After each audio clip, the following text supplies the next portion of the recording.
What is buffer time? What is buffer time? Is what buffer time? Hey there, buffer timers. We're back on another Sunday talking about Star Trek Discovery. And before we get into our usual shenanigans, let's introduce ourselves. I'm Dustin from Best of Trek, Worst of Trek. I'm Del, and I'm a Tagoon Breaker. I'm Ren of Ren Rants. Wonderful. I don't think there's any news this week. So we will get right into the episode. What did you think of the new Badlands effect versus like the DS9? I feel like it falls into the same problem that I'm seeing in a lot of modern Trek, which is it's just too damn dark. Mm-hmm. Like, if it were to try, the only thing they really do to try to evoke the old Badlands is using that orangey color to, like, use it as a highlight. But, like, it makes everything look like someone forgot to turn the lights on again. I admit to have been sleepy when I watched this, so I didn't even make the connection. Because they don't. You didn't realize they were going to the Badlands? Yeah, no, I was very sleepy after a long day. But ugh. Yeah, the only thing that I didn't like was I wish they'd done more with the like streamer type things that were in the DS9 version. I would have liked to have seen more of that, the like plasma tornadoes or whatever they really are. Yeah, it just felt like they didn't do anything that was like characteristic of the old effect, except for like being vaguely orangish. Yeah. I did appreciate that it was more gas-like and a bit more like a nebula. That was cool. But yeah, that's one of the few times I'll say I don't think there's anything wrong with this effect per se, but it's like, wow, they did a really good job in the 90s of that original effect. It still holds up today. Yeah. I think it would be fine if it wasn't supposed to be that, basically, because it does look totally different, but as an effect standing on its own, if I'm not comparing it to the 90s one, it's good. It's fine. Mm-hmm.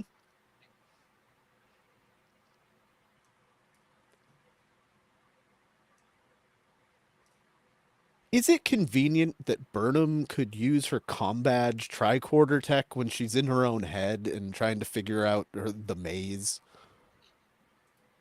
Yeah, I noticed that when she was bringing it up to see how far in the maze. Yep, that's exactly what I'm talking about. To see how far along the maze she's been. Like, I definitely was like, why does that work? Unless the maze solution is not part of the test.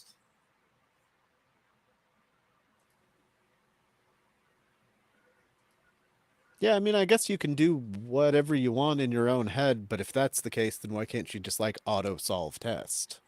I don't know.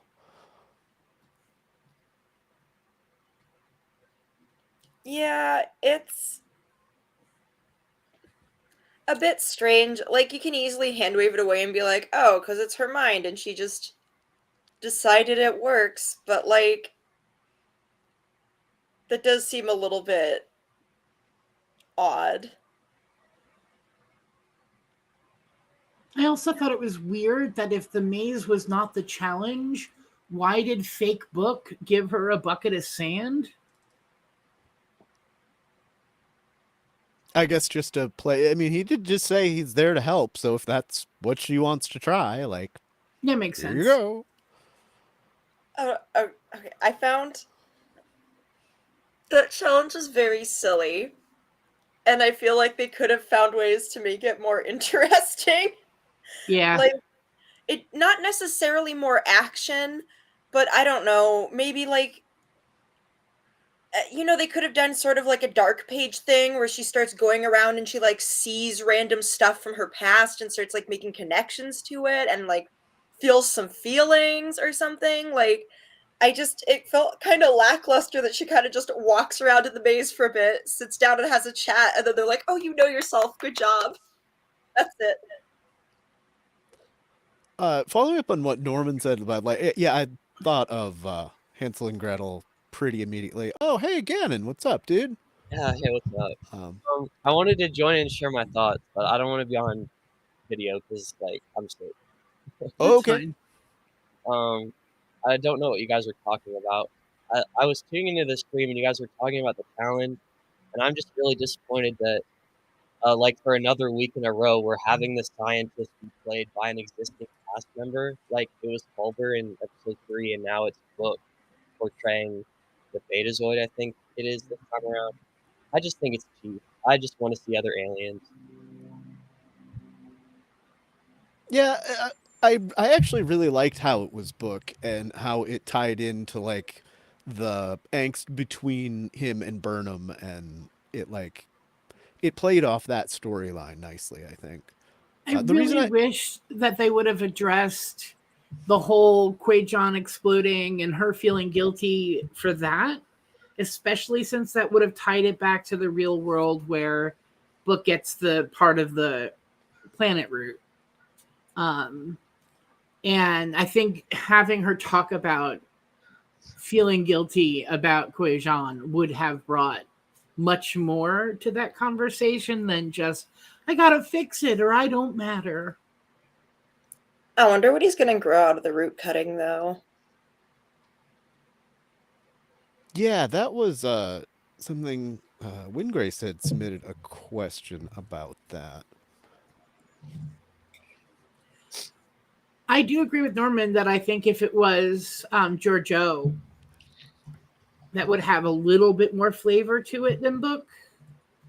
Oh, that could have been interesting. Yeah, I like that idea.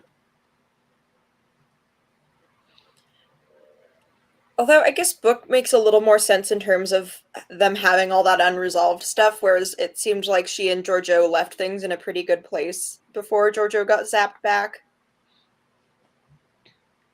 Well, she talks about the feeling of whether or not she deserves to be in the position she's in. And I think a lot of that has to do with the season 1 plot line. And so just a little sprinkle of it, I think, would have given it more color. Maybe not Giorgio being the person who's leading her around, but maybe at least mentioning that she shot and killed Prime Giorgio. Or even just like, yeah, maybe like a little cameo between the shelves where we see some scenes. Like, that's kind of what I was sort of expecting, and then I was kind of disappointed when it was just walking around in the bookshelves, like, talking.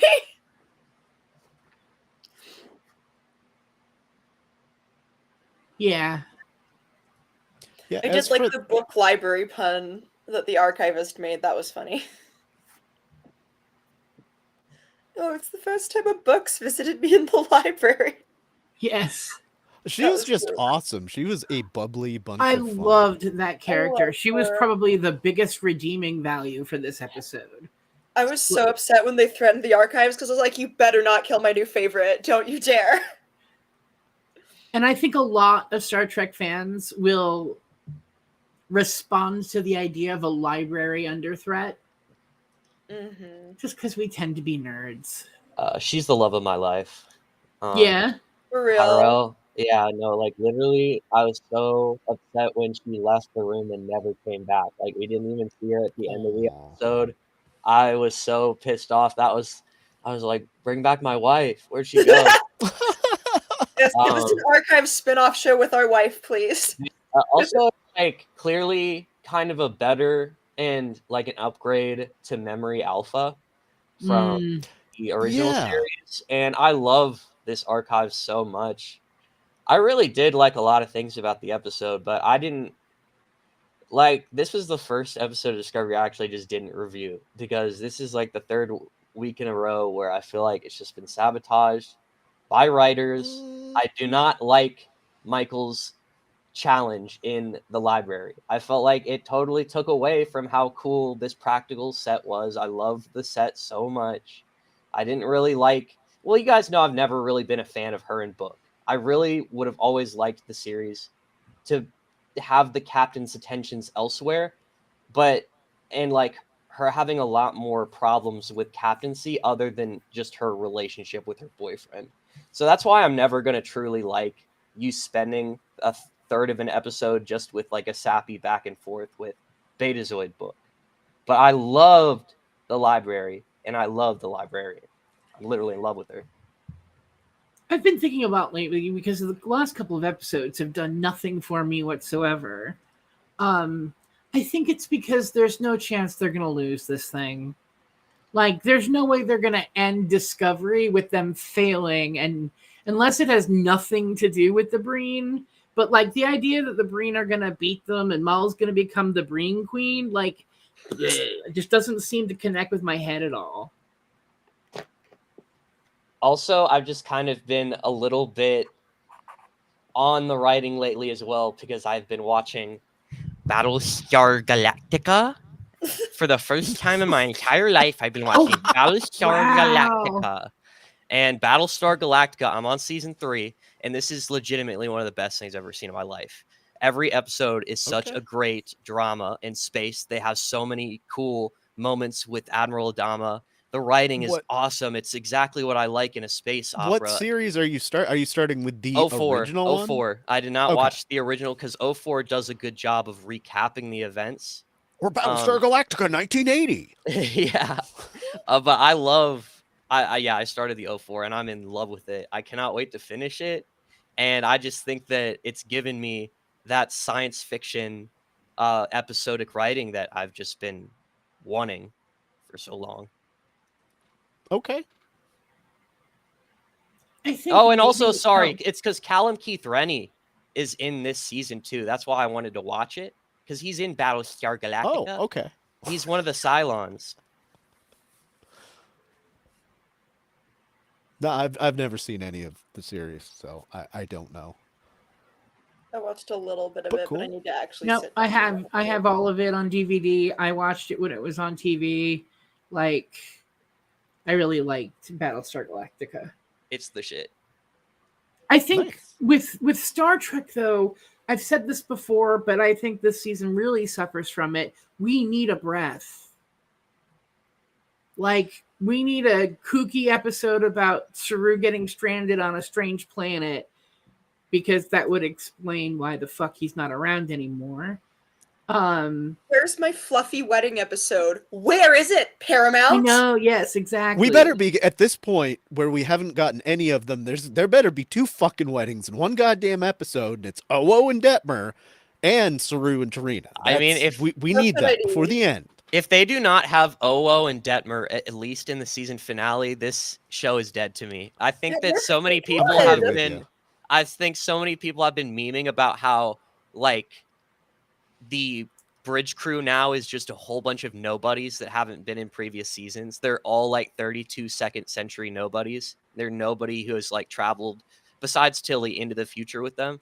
And it makes me laugh when they try to like keep calling them by name. I'm like, I don't know who the fuck this is. It doesn't matter how often you say their names. I have no idea who these people are. I barely. We were just getting to know the A crew, and now it's like they've given us beta shift constantly for the season.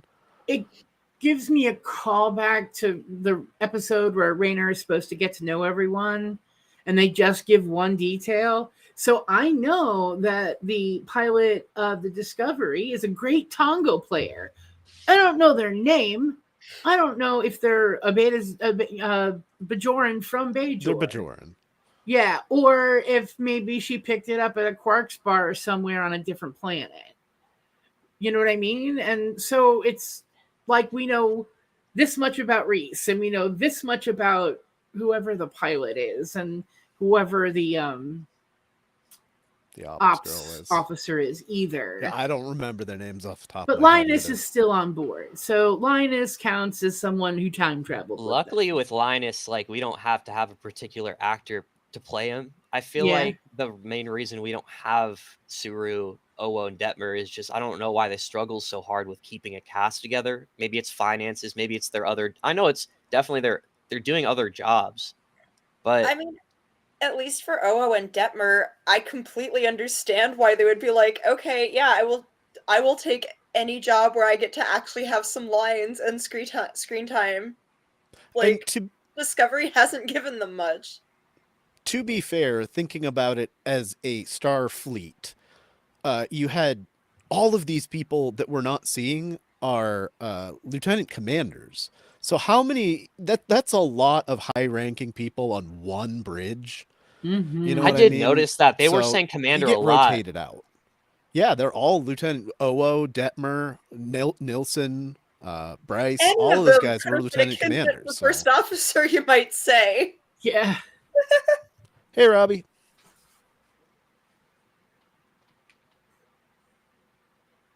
Can't hear you, Robbie. You're muted or something. Or you're just really lagging. All right. Sort of. Just barely. But you're lagging pretty bad, bud. I think It almost sounds like Breen's speech. Dude, the Breen stuff was so goofy at the end. The turn of events. That is very that's a very like who the can they just like pay one decent writer with like an actual college degree? Where do they find these people, bruh? What was that? I'm not sure if I love or hate the idea that Maul is I don't the get new it. leader of a Breen sect. That was going to be one of my last questions, but I guess let's tackle it now. How do you feel about Maul being the leader of a Breen sect? I thought the scene was like kind of badass how she killed him, but that's the only thing I liked about it because it was just so silly. He's like damn near suicidal. This library has nothing to do with your plans. Why do you want to attack a library that's definitely going to have repercussions from like she even mentioned like it's going to other people are going to come after you, not just the Federation if you fuck with this library. Yeah, it's just very convenient. It's so convenient.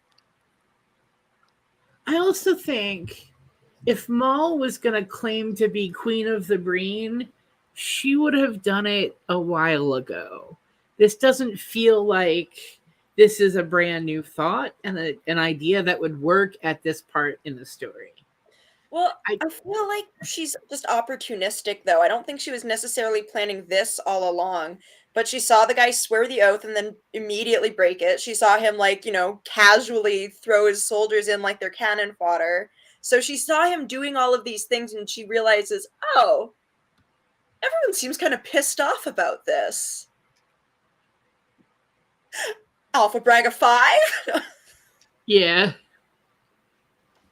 Yeah, I do kind of dig how she's like exposing the Breen are like the Klingons that are actually honorable. Like they didn't put up with they will take this human woman as their new leader over that guy just because he kept breaking the traditions of honor. So that's pretty cool.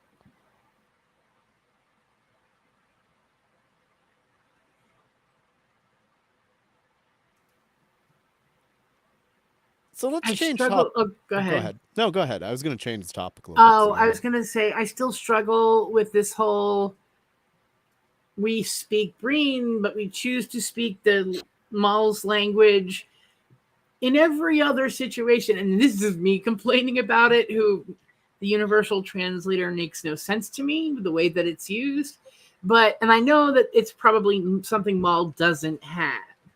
But like Star Trek has assumed that everyone understands each other all the time, unless they're specifically trying to be obtuse. And I feel that way about this weird language thing with the Breen. I thought it was interesting. I don't know if it was this episode or last episode, but the Primarch was literally like, because you are the Scion's wife, I will speak in your tongue. And I thought that was weird. Why would you do that? You don't even like her. Yeah. And also, like, her job was a courier. Like, they were running around doing all kinds of dealings with alien species literally all the time, and she doesn't have a universal translator? Like, really? Really? I think that you know, I do really like the boldness and just where they were going with season 1. Like, season 1 is what made me fall in love with the show, and I think one of the coolest things they did was how scary they made the Klingons. I know so many people hate the design. I could look past the design, I don't mind it, but I love how scary they made them in season 1. Like, they actually made them true villains, and I don't get that from the Breen at all. They really just kind of seem like a bunch of sillies. I think the mistake they made is they built the Dustin, threat. you're muted. Sorry, go ahead. Yeah, go ahead, Ren. Oh wait, I think they built the threat up too much with the Breen in terms of like making them basically seem like the greatest threat to the Federation. But then every time they encounter them, basically nothing happens in terms of like lasting impacts. And so it's like, okay, so are they really that big of a threat? Like, And it's a little bit embarrassing how you're not able to protect your HQ from a single ship, from a single faction. At this Yeah. point in the timeline, you should be a bit stronger than that, I think. And hey, Tanya, haven't seen you in a while. I don't know what the answer to your question is, but I had to wonder if it's David Ajala who plays Book. At least the voice through the Breen like effect, kind of sounded like him. It probably isn't, but I had to wonder that this week towards the end there when he's talking to Maul after the Primarch dies. interesting. It's Kira. She kept the uniform. Oh my god. Well, that's a good thought. All right.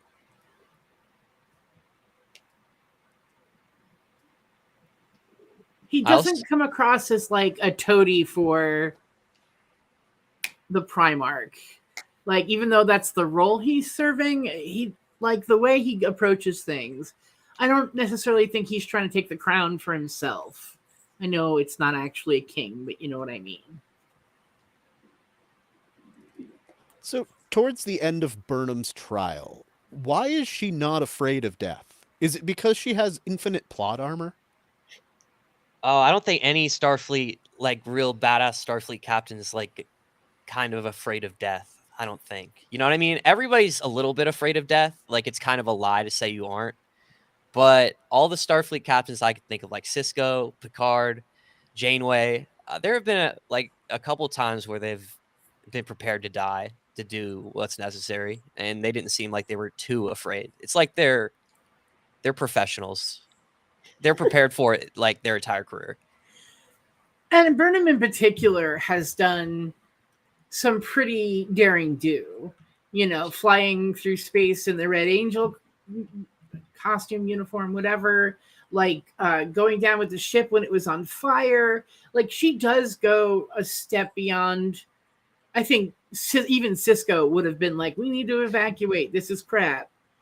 But she continually sends her people away and takes on all the danger herself, and that can make you afraid of death, especially in her sort of deconstruction of the idea that she's not actually afraid of death. She's afraid of failing her mission. Like, if she dies, she dies. But if she fails her mission, that like strips away her identity.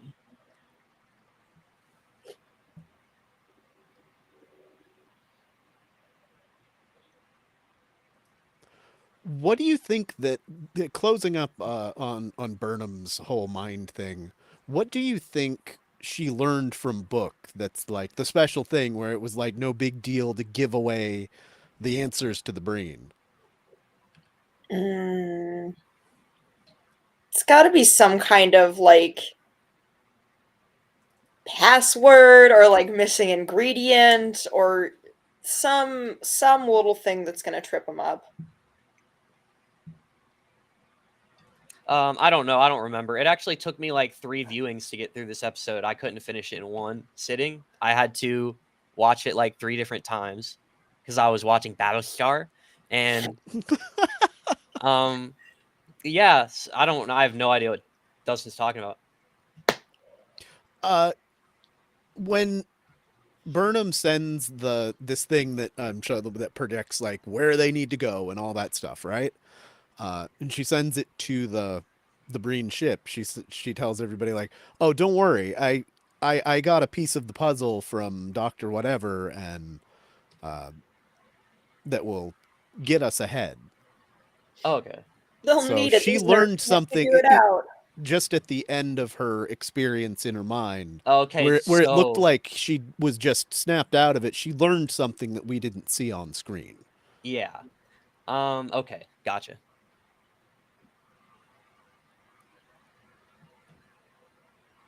Yeah, I don't really have a theory either, so I Well, thought they've we'd always have been something talking on- about finding a map to find the actual tech, and this looks like a map to me. Something right out of stellar cartography. Mhm. Yeah, we get the map, but Burnham learned something so as to like when they get there, she knows something that they want. Oh, they said something like that. Yes. Fake book said something Yes. about like Yep. that. Yeah. I think it's interesting. Dell was talking earlier about how Michael has, kind of has a good confidence when it comes to dealing with death, because she literally traveled through time and space in the Red Angel suit. Like, she jumped through different time periods. And remember the effect that had on her mother, how her mother was like, "Oh, I'm a time god. I've seen you die 100 times." I really think that it's an underused mechanic how Michael doesn't flex that she's basically like a god who's traveled through 800 years, not just through like a little wormhole, but she was the Red Angel. Like, she's kind of mythical. And remember earlier with the time bug episode, I loved that episode, by the way, how like Raynor actually sees the Red Angel and he's like, "Wait, you did that? That's you?" And he's super impressed now that he's seen what the Discovery crew has gone through.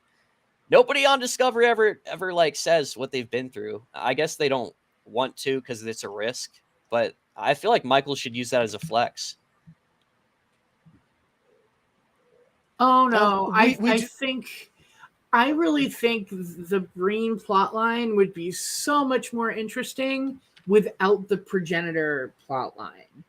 I think maybe Yeah. one or the other was meant to be the focus of a season 5 that has more time to it, and they had to condense it all together so they could present all the information they wanted to present in this season and next season.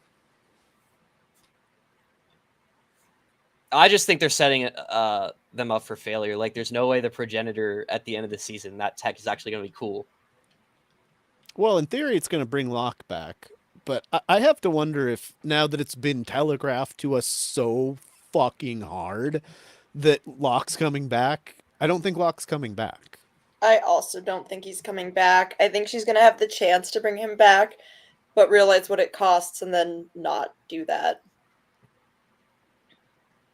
I just don't think that there I'd should buy be that. true revival technology in Star Trek like that. The closest thing we got was Spock putting his Katra into a new body that was created by, whatever that thing was called. But I don't think that there should be a technology out there that can actually bring somebody back to life after a week of them being dead.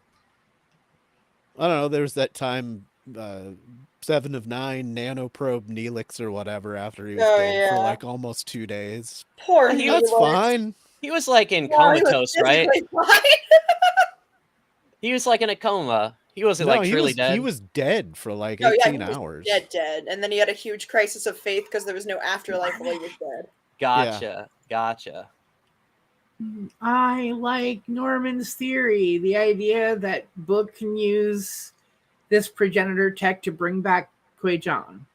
Oh, that is interesting. Yeah. Oh god, that's a really good theory because we were Yeah, we were because I think talking that- about like the root and fun. The question that we actually had there with that was, what's the significance of Book's root, and are they going to regrow his world? Bro, that would, dude, if they regrew the world tree and like, oh my gosh, that's actually such a good idea, and it would have a great wholesome ending for the end of the season. Yeah. And then what if I like dig that. what if like they did a little fast forward, like 3 months later, Book is like just chilling in his cool ship. Remember how he had the cool ship in season 3 and 4? I think it's been revoked because he's a space criminal now. But like, what if he's up in his ship and he just gets a whole bunch of calls from people of Quajon who are out among the stars who are now coming back to resettle? Something like really wholesome and rewarding would be cool. Yep. That would be nice.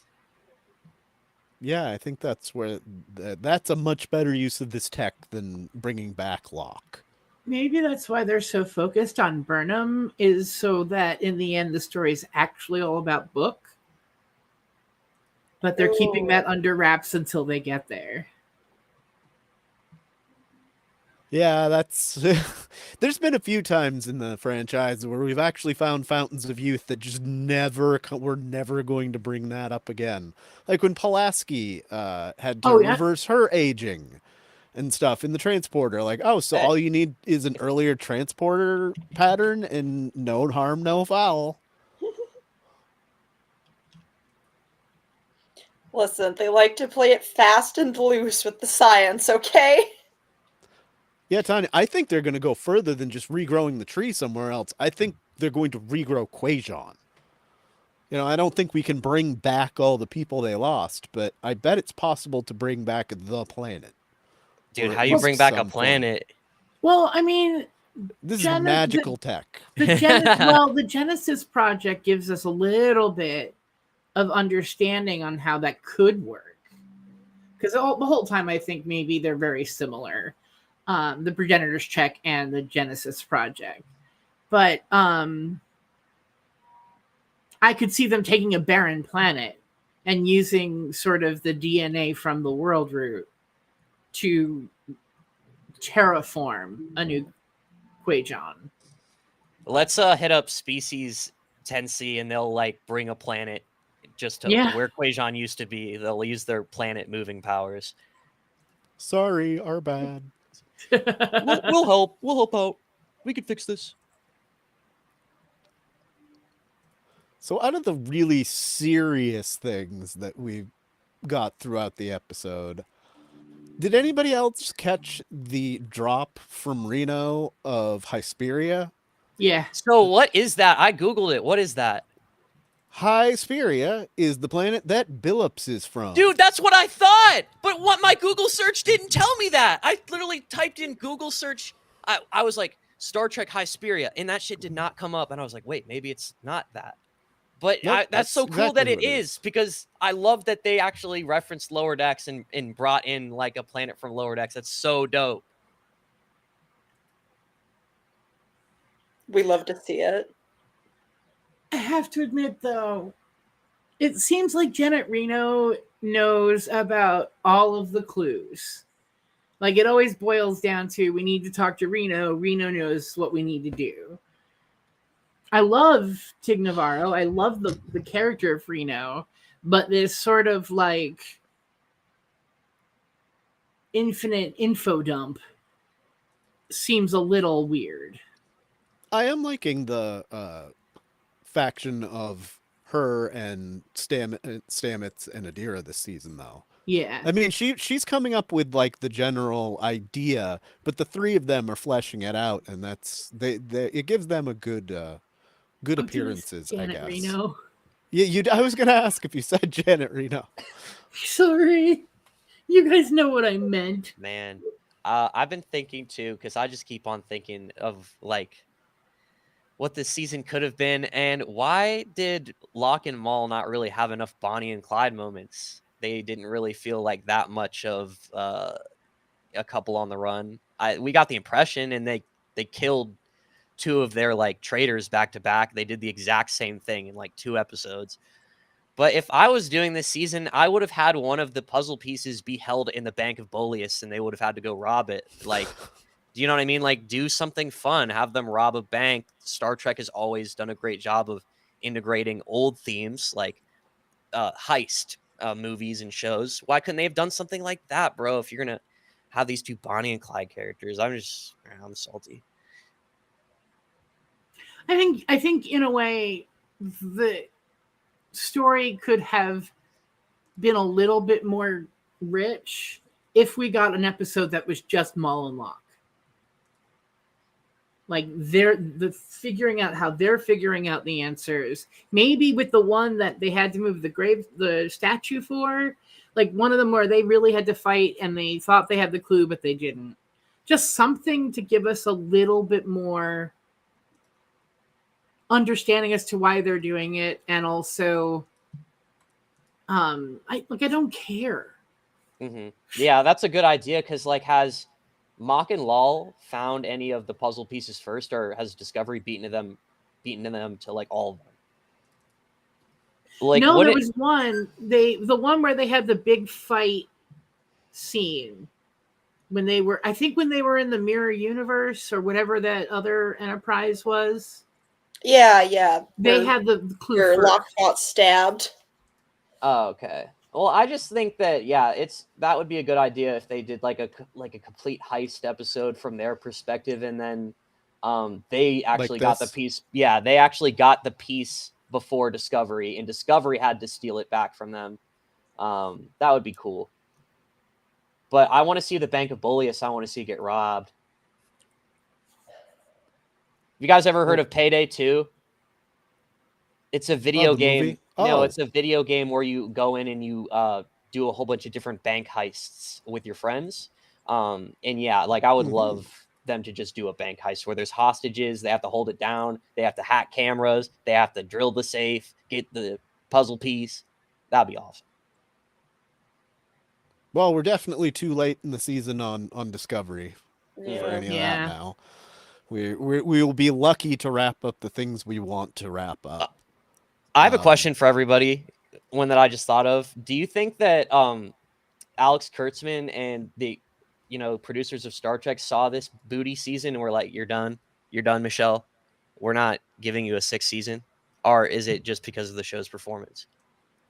I think it's probably the show's performance. I mean, I would argue I wouldn't be shocked if some of the problems with Discovery weren't because of the higher-ups trying to figure out what they think Star Trek fans want and then telling the writers to incorporate those things. And then I feel like that's probably where all this action-heavy emphasis comes from.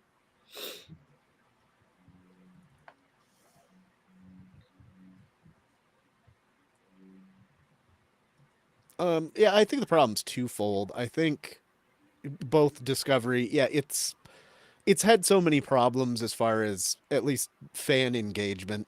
There's just so many people that don't like it. I have hope that once people we're just at the point where stuff's getting cut in streaming. So it's twofold. Go ahead, Del. I was going to say, I think once people are able to stream it in its totality, that it's sort of like Enterprise did, where a lot of people didn't like Enterprise until they could watch it in a binge rather than wait every week for an episode, because that way the overarching story is a little bit easier to follow. Yes, but, no. A lot of people didn't like Deep Space Nine. That's true. I was right there on both of those things. I mean, Deep Space Nine came out when I was a kid, but I had already watched all of TNG and the last 3 seasons as they aired. So when we came to DS9, it was like, well, this is weird. And then I tuned out by the end of season 2 when it started getting good in season 3. And that's what I was going to say about Enterprise. I tuned out halfway through season 1 and never picked it back up until 15 years later. Season 1 is a little tough to get through, yeah. It is. And then it's like, oh, well, as soon as I stopped watching, it kind of got good. I feel like for you to really get through season 1 of Enterprise, you have to be a really big Star Trek fan. You have to want to watch it. It's a little boring because you have to get all the preliminary stuff out of the way. Their starship is so fucking broke. They have a harpoon and a laser gun. They don't even have a phaser on it. They're broke as shit. Also, I think it's only until season 2 or 3 when we get that wholesome scene where an alien's finally like, oh, we're explorers too. You want to share information and be friends? But other than that, everybody's trying to kill Captain Archer. It's a 0 to 100 all the time. I did not hate season 1 of Enterprise, actually, but I also watched it last year. Mm-hmm. And especially when you compare it to season 1 of TNG, It's not that Well, bad. it's way better than season It's 1 of meant to be TNG. watchable. I am- Mostly. It's meant to be TNG. I am Mostly. I am the odd one out because I don't mind any season 1 of any Star Trek series. I think they're all fine. Ooh. Even Deep Space Nine. Every single one of I them actually has didn't problems. mind season 1 of Every. Deep Space Nine. They have I think problems, that but I don't TOS think they're too Prodigy. bad. The worst first season. I think Prodigy actually probably has the best first season. Somehow a kid show they just kind of got it right in their I think first they have the best season. first episode, but I think Prodigy is boring as shit, and it will not be able to hold the attention of iPad kids. Well, I'm you're gonna have closer to that fight. generation, so I'll take your word for it. Yeah. Like that type of show was made for maybe like my little brother's generation or mine who grew up watching cable television and Ninjago. It's literally made by the creators of Ninjago, the Hageman twins. Mm-hmm. And I've always been a doubter of its ability to produce any type of money or future fan base. Like I think it's kind of boring. The episodes are a little bit boring. Them running away from the dad's like robot thing isn't that interesting to me. But the first episode is absolutely beautiful. It's a work of art, and it got me really hyped. The first episode is like something out of a movie. I actually got to disagree that I don't think the first episode's serviceable. It does what it needs to do to get it going. Though I really I like the season as a whole. It's definitely for a first season for sure. Like versus all the first seasons out there. Whew, I also think pretty easy. to bring it back to what we're talking about too, I think with Prodigy, there was always the case that they were going to fail because they're a bunch of 6-year-olds in my mind anyway, who are trying to pilot the best ship in the quadrant. And I think the mystery of like who Doll, the one that sounds like my name. Yeah. And like the mystery of their background and also the mystery that involved the Voyager characters. Like that's what drew me in. And I didn't want them to solve either. Like just have it be a and allow people to kind of theorize. I mean, obviously we needed to reveal that Doll was a genetic creature of some sort because then they're going to have to face the whole ban when they get to Starfleet. But I'm kind of glad we never got a real resolution to why Janeway was a hologram and if that's actually real Chakotay that's out there missing that she's trying to find or whatever. Like I know they're probably going to wrap it up in season 2, but I really liked that there were these things going on in the background that we didn't care as much about. Yep. All right, back to the episode that we're talking about. I guess we've already done that one. What do you think of the CGI in this episode? From the archive, the Breen Dreadnought interior, and the copy-paste Legion of Breen banging their stabs on the floor. Yeah. I thought it was fine. It wasn't one of those episodes where like it looks really bad and I have to make a comment about it like in Picard's season 1. I liked the archive the most. I think that was really pretty. I agree. I think they did a really good job with that. And the interior, but I could definitely tell that it was just copy and paste Breen, though, and they were just that legion of them banging their stabs.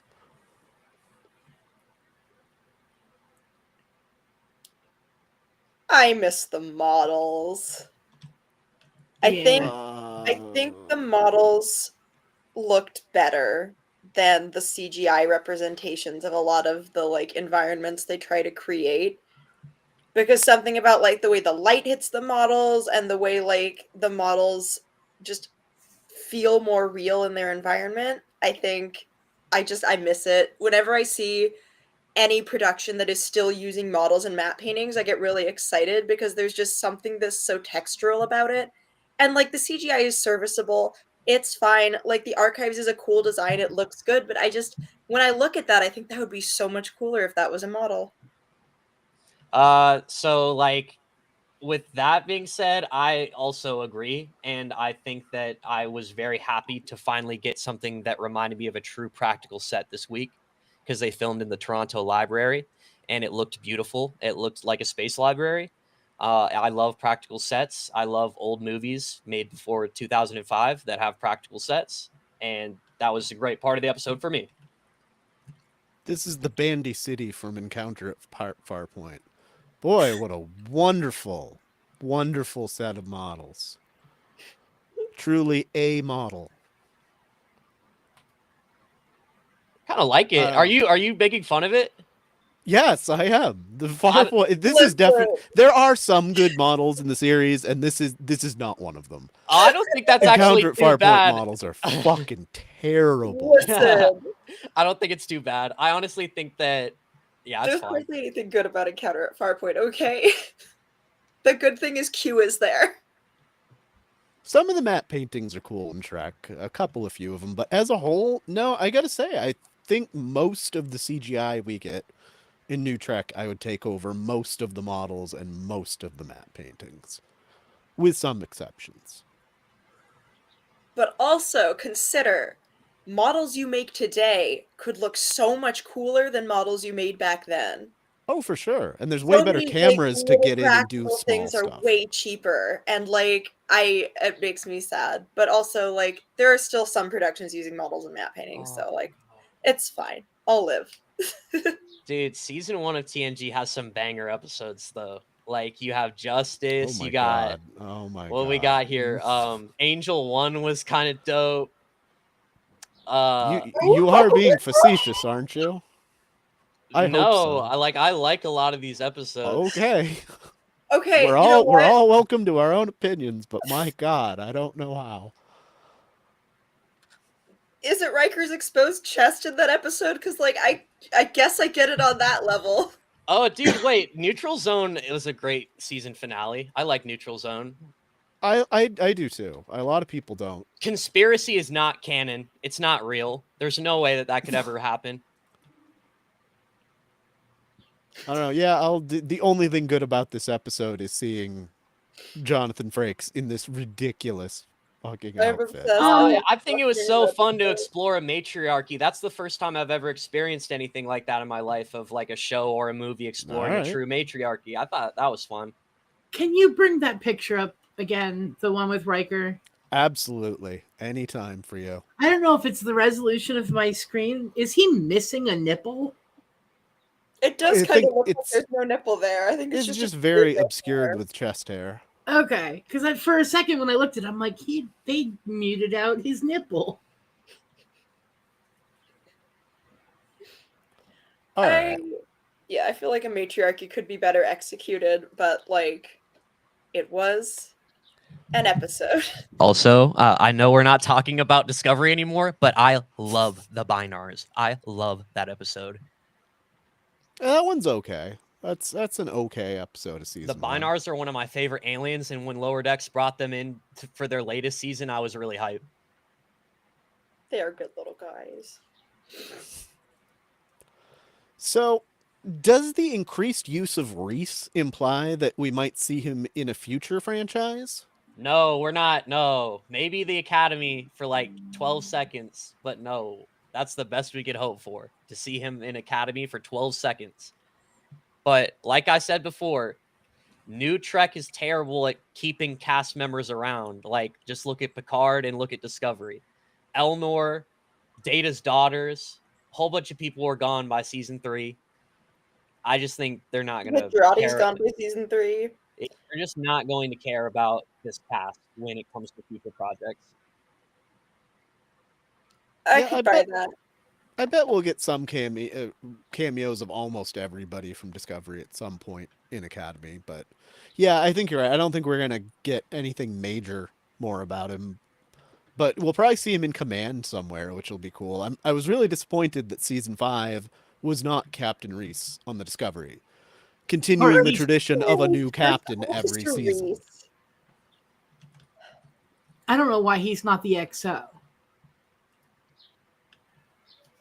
Elnor who? Man, dude, I really... Laris? Oh, I have a There. question for everybody that's actually Discovery related too. What is your favorite design from the 32nd century? For me, after looking at like the Eagle Moss models, it's the Voyager J is absolutely beautiful. I think that Yeah, I guess. the only thing I like a little bit as much as the Voyager J is maybe the Federation HQ when it's not being attacked, because when it's being attacked, it looks silly. Well, I like that they can do the different floors get to go in different directions. I like that. It is kind of a funky design with a little spiral. I liked it when it moved around in the Species 10C episode. I stopped paying attention to ship classes after Enterprise. There's like a new ship class every week, and I have purposely just given up caring. Oh, it's the don't give a shit class. Cool. Yeah. Cool. What are we getting next week? The fuck it all class? All right, yep, all right. Yep, I remember that one. Nah, I couldn't tell you the name of a class of ship. I'm right from there with the you. 32nd century. Oh, there's the USS Nog, the USS. Yeah, that's the only other one. Yeah, I can tell you a couple of the names of the ships, but I couldn't tell you the class names. Nope, not even a little bit. USS Nog was Eisenberg class. I remember That's that right. because That's right. yeah. Because And I they go remember together, that the makes sense. Oberth because I find the word Oberth hilarious. Yeah, Like, I it's can just- tell you the name of all the ones from the TNG era, all those old Yeah. ones like that, but yeah. But that was when there was like 8 classes of ship. It was That's pretty true, easy to yeah. remember. You could even remember the Romulan and Klingon names. And now it's like, forget it. Starfleet goes crazy. They like it's like a grift so that they can keep having to pay people to build even though they don't use money. But we got to build new ships like every 3 years. Turn them out. And these Turn it ships over. are also not good enough to compete with the Breen Dreadnought for some reason. We keep 0 ships around the HQ, and like 3 showed up for backup. That's the part about Star Trek that's always pissed me off, is how they always keep the ships. We're the only ship in range. Yeah, like they always conveniently keep the whole Star Fleet away from like their protective bases and stuff. And the only thing that's ever truly seemed like really unkillable was Starbase 1. That thing was huge. Probably has a bunch of space lasers on it. We did have the crossover in this season of Discovery. There was one ship that was sent to go find Maul and Luck while the Discovery is there to solve the puzzle. So that's the first time in a while that I remember 2 ships working on the same mission. Yeah, it really seems like there's only like 9 ships in the fleet. Yeah. Like, Oh, hey, look, it's a nondescript X-wing. Yeah. Great. It's like a closed laptop with detached nacelles. Yes. Sure, why not? All Like a right. waffle iron. We've talked about most of this stuff. So here's a fun one. With Frakes directing next week, do you think we'll get a Riker or any kind of cameo by him in the series? Do you think they'll double down on stupid like they did at the end of Enterprise, and he's the long-lost engineer, chief engineer that we've never actually seen? I feel like he would probably find the cameo a bit self-indulgent, so maybe not. Or But maybe getting him as a hologram rather than as his actual self. which would be a kind of funny way to go full circle on Enterprise, is if he shows up as a hologram in the finale and then Burnham ends the program. it would be cool if in the season finale maybe they have a mess hall scene and they go up and there's a new mess hall hologram that's the chef from Enterprise and it's Riker. I think that's how I would like that it. would be a great way to use that. Yeah, so I think That'd be hilarious. that's how I would like to see him implemented into the episode, but it wouldn't make any sense to see a Commander Riker in the 32nd No. century at all in any type of way. Well, Not necessarily. You could see him as a hologram. That would probably be okay. But of all holograms to show that evening, like, why would it be Riker? He's just like, I agree there, but you could. It wouldn't be impossible, but it would be funnier if he was chef. he was the trusted first mate of like one of the best captains of all time, but he's not one of the best captains of all time. So I don't think like he's that big of a celebrity. In general, just like this, I pretty much don't have anything else except talking about card catalogs. So, what do you think we're going to see or what do you think we need to see in these last 2 episodes? In general, entertainment. Show the wedding. Yeah, I kind of wedding. So I'm bad. on Ren's thing is I feel like you can't keep Saru out of everything but the premiere. Like he's such an integral part of the show, really, that I think they should have a wedding since they're already engaged and announced. Also, like, need to kiss at least once. I just need it, okay? Like, fine. If they don't get married, fine. But they better kiss, okay?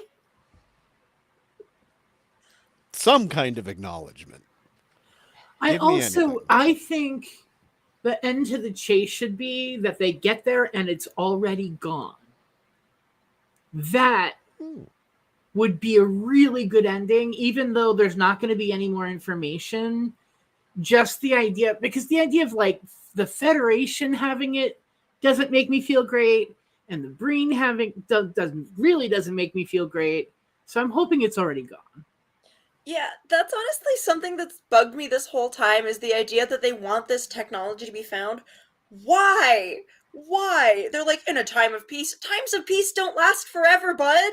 Like, every season of Discovery, the Federation has faced some kind of giant, absurd, existential threat. You're telling me they're not going to pull out that progenitor tech every single time they have the chance going forward? Like, it's bad. It's a burn part 2.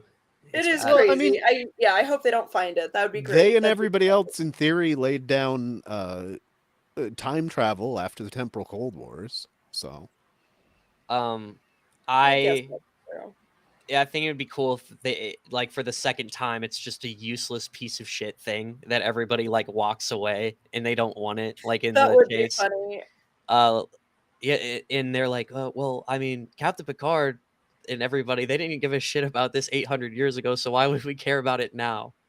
Yeah, that's still baffling to me. How everyone just like was like, oh, it's just aliens that made us exist. Well, that's really, really. They're just like. Good. And then they just left, and you're like, oh, okay. And now they're like, this is the ultimate technology. You're like, why did it take them so long to figure that out? Instead of cultivating fruits or, vegetables, they cultivated civilizations. That in itself is cool, and that really is enough. I don't think they need to have OP technology. And there's no way that this technology they get at the end of this season is actually going to be destructive anyway. Like, that flashback they had in the Time Bug episode was just all because of the Dreadnought being salty. It had nothing to do with the tech. Do you think anybody is going to end up going back to the 23rd century?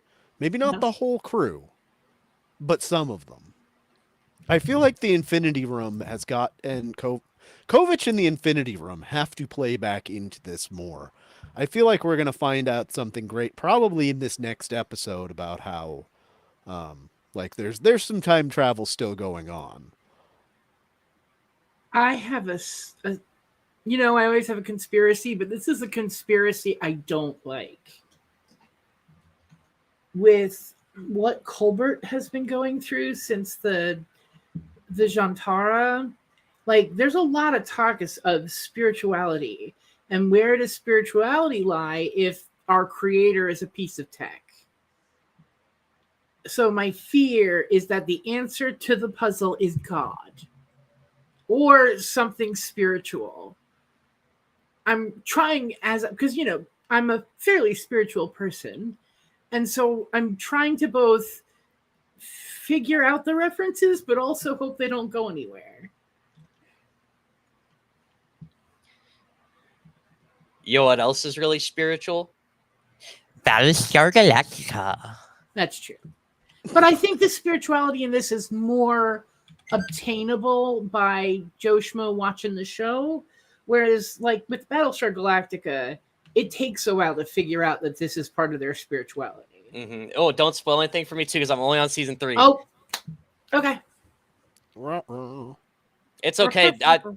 Nothing she said spoiled anything. It's fine. All right. Well, time's almost up, so we've gone through most of the stuff. Let's just give our out of 10s. I'm gonna give this one just a smidge better than last week. I think it's a 7. I do really like the setting in the library. I can't even really articulate what I absolutely love about this episode. It's just it's quite good start to finish for me. Top floor. So, yeah, that's all. I got a 7. Del? I'm going to give it a 5. I want to give it a 4, but I loved the concept and the appearance of the library. I loved the Hyrel, the librarian. I kind of liked the fact that the Betazoid doctor is the one who made the emotional clue. But, like, there's a lot of it I don't give a shit about. So I think it's just a right in the middle of the road 5. Fair. Go ahead, Ren. Yeah, I guess I would probably give it a 6, which is pretty low for me, actually. I think my problem with this episode is it just feels like the setup was such an interesting and fun idea that this should have been like an amazing episode. And so I guess I have trouble like appreciating the episode for what it is instead of what I feel like it should have been, which is just more fun, a little more interesting. I definitely felt kind of bored at times while Burnham was wandering around in the library, and I like Burnham. I like her journey. I enjoy, emotional explorations of her character. So I guess I just feel like I should have responded to this more, and I'm a little disappointed that I didn't. I feel like I'm the more cynical one of the bunch. I'm going to give it a 3, and all 3 of those points are just given to me solely by how much I loved the library and the librarian. But this is, again, like I watched these past 3 episodes, and I do not think they meet the standards for a production of this size. And they don't really fit the narrative all too well. And it was really painful to watch the scene with Michael and Book. I really felt like I wish they were doing anything else. I'm going to give it a 3.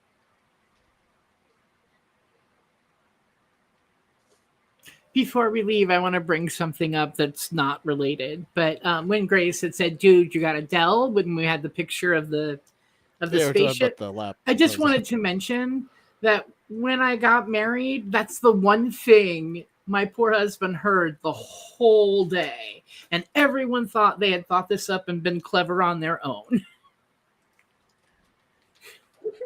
Nice.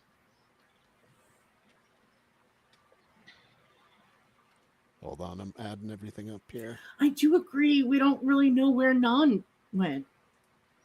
Yeah, she was only in there for just a minute. It was kind of like when they brought Rolaren back in Picard, but at least they didn't kill her off at the very end. That made me so mad. I will never forgive them for that. I pretend it didn't happen. I headcanon that she somehow survived and that bullshit didn't happen. They just love killing legacy characters off in Picard. They just love it. She's climbing the Black Mountain. We'll be okay. All right, so that's an average of a 6.17. I love that we're into decimals now. Why not? Dewey decimals. Yeah, what'd you guys think of the card catalog randomly? I hadn't seen one of those in years. It made me smile. I see them on Marketplace sometimes, and I'm always tempted to buy them, but they're like hundreds of dollars. So no, but I want. It's how I learned how to navigate a library, and there's usually like a wait for the computer interface, so I just go to the regular card catalog and I'm in and out in a couple of seconds, you know? I don't know, but I'm also old. All right, any other final thoughts before we get out of here?